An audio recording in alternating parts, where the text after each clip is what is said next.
بسم اللہ الرحمن الرحیم۔ اللہ اکبر کبیرہ والحمد للہ کثیرہ وسبحان اللہ بکرۃ و اصیلا۔ آج کی یہ جو نشست ہے یہ ایک خاص نقطے پر بنا رہا ہوں، اور یہ نقطہ در حقیقت ہمارے معاشرے کا ایک بڑا تلخ پہلو ہے۔ روحانیت کا یہ رستہ جو ہے یہ انسان کو جہاں فلاح، ہدایت، آگاہی اور علم و عمل کے دروازے کھولتا ہے، وہاں پر یہ رستہ آپ کو گمراہی کی طرف بھی لے جاتا ہے۔ آج کا یہ جو میرا موضوع ہے یہ اس حوالے سے ہے کہ روحانیت گمراہ بھی کر دیتی ہے، اور آج اس نقطے کو آپ کے سامنے رکھنے کا مقصد یہ ہے کہ آگاہی حاصل ہو اور آپ اپنا محاسبہ کر سکیں، یہ جان سکیں کہ آیا آپ درست راستے پر ہیں یا آپ واقعی گمراہی کی طرف جا رہے ہیں، ایک ایسے اندھے کنویں کی طرف جا رہے ہیں کہ جس سے نکلنا پھر آپ کے لیے مشکل یا شاید کسی حد تک ناممکن ہو جائے گا۔ ہمارے معاشرے کا یہ المیہ یہ ہے کہ جو لوگ بھی روحانیت کے راستے پر چل رہے ہوتے ہیں وہ روحانیت کے راستے پہ چلتے ضرور ہیں، لیکن اس کی تعلیم حاصل نہیں کرتے، اس کی بنیادی آگاہی انہیں حاصل نہیں ہوتی کہ وہ جو عمل کرنے جا رہے ہیں اس عمل کی حقیقت کیا ہے، وہ اس کام کو کیوں کر رہے ہیں، اور آیا اس کو کرنے سے ان کو کیا نفع حاصل ہوگا۔ ہمیں اس چیز کی خبر نہیں ہے۔ بس بزرگوں کی تعلیمات کو پس پردہ رکھ کر آباء و اجداد جس طریقے سے چلتے چلے آ رہے ہیں ہم بھی اسی طریقے سے چل رہے ہیں، اور اس پوری پٹی کے اندر کسی نے سوال کرنے کی زحمت ہی نہیں کی کہ آیا یہ جو ہم پیروی کر رہے ہیں، یہ جو طریقہ کار پر ہم عمل کر رہے ہیں، اس کی اصل حقیقت کیا ہے۔ اپنے اس نقطے کو آپ کے سامنے رکھنے سے پہلے میں ایک مثال پیش کرتا ہوں، اور ان تمام باتوں کا مقصد ہرگز روحانیت سے بددل ہونا، بدظن ہونا نہیں ہے، بلکہ درست راستے کی طرف آنا ہے۔ میں خود ایک روحانیت کا مسافر ہوں، بزرگوں کی پیروی کر رہا ہوں، اور اس چینل کا مقصد بھی یہی ہے کہ وہ تعلیمات جو واقعی آپ کو حقیقت کی طرف لے جائیں گی ان کو عام کرنا ہے، ان کو ایک سینے سے دوسرے سینے میں منتقل کرنے کی کوشش کرنی ہے۔ مثال کے طور پر ایک بزرگ جو واقعی بزرگ ہیں، اللہ والے ہیں، اللہ تبارک و تعالیٰ کا ایک خاص تعلق جو ہے وہ ان کو حاصل ہے، وہ اپنی زندگی کے اندر کئی لوگ ان کے عقیدت مند بنتے ہیں، کئی لوگ ان کی پیروی کرنے والے بن جاتے ہیں، کئی لوگ ایسے ہیں جو ان کی تعلیمات پر عمل کر رہے ہوتے ہیں۔ اب وہ بزرگ اپنی اس عارضی زندگی میں اپنی دنیا کا وقت مکمل کر کر اس دنیا سے رخصت ہو جاتے ہیں۔ اب رخصت ہو جانے کے بعد وہ لوگ جو ان کی پیروی کر رہے تھے وہ ان کی اب ظاہری طور پر وہ بزرگ حیات تو نہیں ہیں، تو وہ ان کی قبر پر چلے جاتے ہیں، اور وہاں جا کر اسی بزرگ سے دعاؤں کا، اسی بزرگ سے حاجت روائی کا، اسی بزرگ سے مشکل کشائی کا سوال کرتے ہیں۔ اور عام الفاظوں میں یہ سوال یہ ہوتا ہے، میں مثال کے طور پر آپ کے سامنے پیش کر رہا ہوں، میں نے خود بھی مشاہدہ کیا ہے، اور میں جانتا ہوں کہ یقیناً آپ نے بھی مشاہدہ کیا ہوگا۔ اب وہ یہ سوال کرتے ہیں کہ حضور ظاہری حیات میں تو ہم آپ کے پاس آتے تھے، آپ کے پاس آنے سے ہماری مشکلیں ٹل جاتی تھی، آپ کے پاس آنے سے ہماری پریشانیاں دور ہوتی تھی، اب آج آپ اس دنیا سے رخصت ہو گئے تو ہم آپ کی قبر پر حاضر ہیں، آپ مشکل کشائی کا معاملہ فرمائیں، دعا کا معاملہ فرمائیں، یا نظر کرم کا معاملہ فرمائیں۔ دیکھیے یہ وہ نقطہ ہے جو انسان کو گمراہی کی طرف لے جاتا ہے، اس بات کو تھوڑا سا سمجھنے کی ضرورت ہے۔ ایسے بزرگ جو اپنے چاہنے والوں کی، ماننے والوں کی روحانی تربیت نہیں کرتے ہیں، ایسے بزرگ جو دنیاوی معاملات میں تو انسان کے مددگار ہوتے ہیں لیکن اس کی اخلاقی تربیت نہیں کرتے، اس کی روحانی تربیت نہیں کرتے، ایسے عقیدت مند در حقیقت گمراہی کی طرف چلے جاتے ہیں۔ کیوں؟ اس کی بنیادی وجہ یہ ہے کہ اصل تعلق جو ہے وہ اللہ رب العالمین کا تعلق ہے، اصل تعلق جو ہے وہ اس مالک کل کا ہے جس کی وجہ سے یہ ساری چیزیں ممکن ہوئیں۔ میں یہ نہیں کہتا ہوں کہ وہ بزرگ غلط ہیں، نہیں، ہرگز ایسا نہیں ہے، وہ بزرگ غلط نہیں ہے، بلکہ ایسا بھی ہو سکتا ہے کہ وہ بزرگ مجذوب ہو، ایسا بھی ہو سکتا ہے کہ وہ بزرگ کلام ہی نہ کرتا ہو، کسی سے بات ہی نہ کرتا ہو، کئی قسم کی اس میں صورتیں پیدا ہو سکتی ہیں۔ تو جو لوگ بزرگوں کی پیروی کرتے ہیں، ان کے عقیدت مند ہیں، ان کو چاہیے اپنے بزرگوں سے سوال کریں کہ حضور ایک دن ایسا آئے گا، آپ بھی مخلوق ہیں، میں بھی مخلوق ہوں، سدا کوئی نہیں رہے گا، اگر ایسا ہو جائے خدا نخواستہ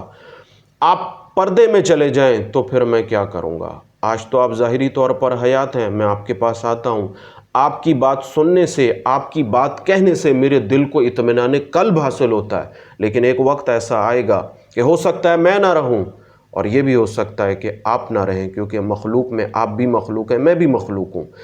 آپ بھی فانی ہیں، میں بھی فانی ہوں، تو اگر ایسا ہو جائے تو میں کیا کروں؟ در حقیقت ہمیں اپنے بزرگوں سے یہ سوال کرنا چاہیے، اور وہ بزرگ میرے نزدیک، یہ میری رائے غلط بھی ہو سکتی ہے، میں اپنی رائے پیش کر رہا ہوں، وہ بزرگ جو مخلوق کی تربیت کرتے ہی نہیں ہیں، جو مخلوق سے معاملات طے کرتے ہی نہیں ہیں اخلاقی اعتبار سے، ان کی ظاہری اعتبار سے، تو ان کو چاہیے کہ وہ اپنی عبادت اور ریاضت کسی ایسی جگہ پر کریں جہاں ان کو کوئی مخلوق نہ دیکھے۔ اور عمومی طور پر ہوتا بھی یہی ہے کہ بزرگ جو ہیں، جو واقعی اللہ والے ہوتے ہیں، وہ ویرانوں کو تلاش کرتے ہیں، جنگلوں کو تلاش کرتے ہیں، لیکن پھر بھی ان کی روح کی کشش مخلوق کو ان کی طرف کھینچ لاتی ہے، مخلوق جوک در جوک ان کے پاس جمع ہونا شروع ہو جاتی ہے۔ تو اس تمام تر باتوں کا خلاصہ کیا ہے؟ اس تمام تر باتوں کا خلاصہ یہ ہے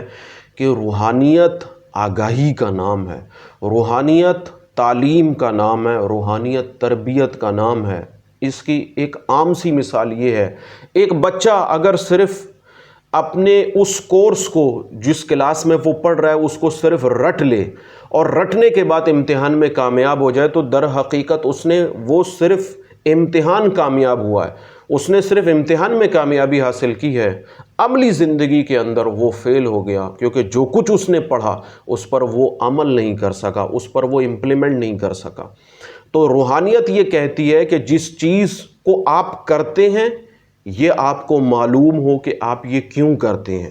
یہ آپ کو یہ معلوم ہو کہ یہ جو آپ کر رہے ہیں اس کا حاصل حصول کیا ہوگا، آپ کو یہ معلوم ہونا چاہیے کہ اس عمل سے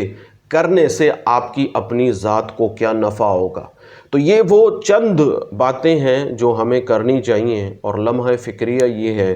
کہ سلاسل میں بڑی تعداد ہوتی ہے، اصل بزرگ تک پہنچنا سلسلے کے اندر جو ہے وہ بہت مشکل کام ہوتا ہے۔ ایک ایسا انسان جو واقعی اپنے قلب کے اندر سچائی رکھتا ہے، اپنے قلب کے اندر جستجو رکھتا ہے، اور وہ کسی ایسے سلسلے کے اندر موجود ہے جس کی تعداد کثیر ہے، لاکھوں میں مرید ہیں، تو اس کو اپنے بزرگ یا اس وقت جو گدی پر موجود ہے اس تک پہنچنا جو ہے وہ اس کے لیے جو ہے وہ ایک مشکل مرحلہ یا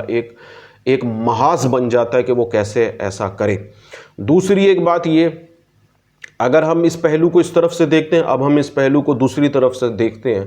کہ اگر ایک سلسلے کے ہزاروں لاکھوں مرید ہیں اور اس سلسلے کا جو ذمہ دار ہے، جو گدی نشین ہے، جو صاحب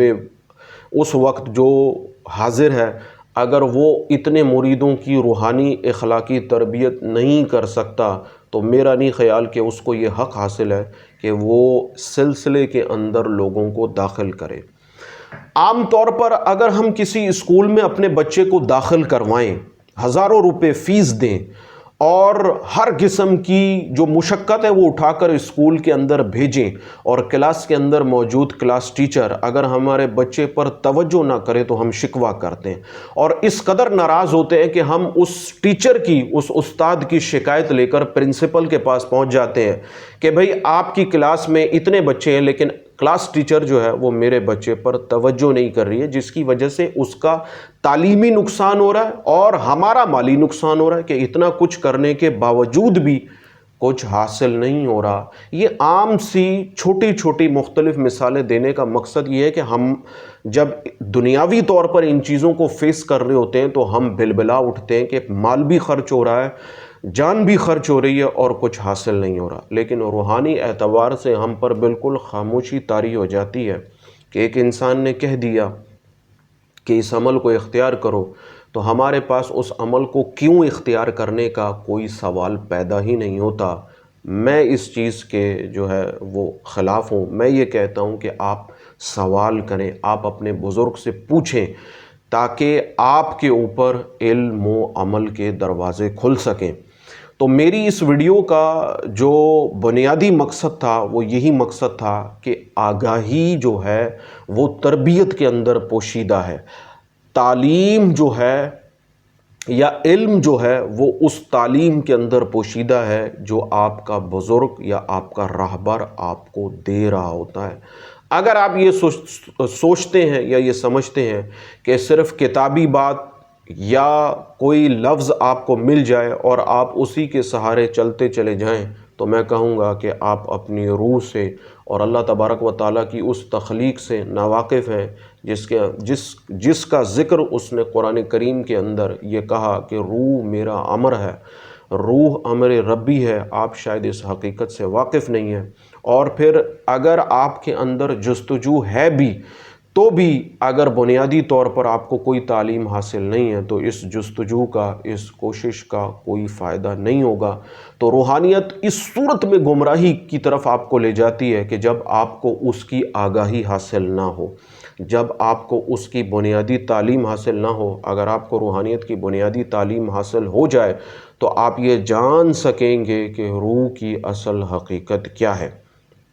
اپنی اس گفتگو کو یہیں سمیٹتا ہوں، اور گفتگو سمیٹنے کا مقصد ہرگز یہ نہیں ہے کہ یہ نقطہ یہیں پر اختتام ہو جاتا ہے۔ یہ نقطہ ابھی بھی غور طلب ہے، اور ہم اس پر جتنا غور و فکر کریں گے اتنا ہی ہمارے علم و عمل میں اضافہ ہو جائے گا۔ مجھ خاکسار کو دعائے خیر میں یاد رکھیے گا۔ اللہ تبارک و تعالی آپ کا حامی و ناصر ہو۔ آمین ثم آمین۔